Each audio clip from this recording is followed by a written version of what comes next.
Mabilisang balitaan, komprehensibo at totoo sa loob ng 1 minuto. Simula na ang Diskurso Tidbits. Henry Alcantara, nag-tell-all na sa Senado. Jinggoy Zaldico, Joel Villanueva at Bong Revilla, dawit. Tagu-taguan na nga ba?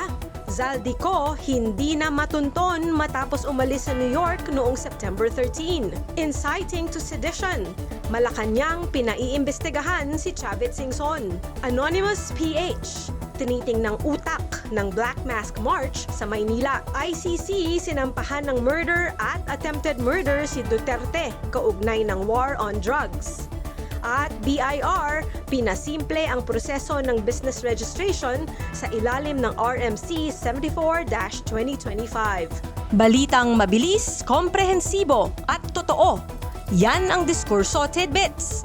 Basahin ang tungkol sa lahat ng yan at sa marami pang ibang nakatutuwa at makabuluhang balita sa diskurso.ph.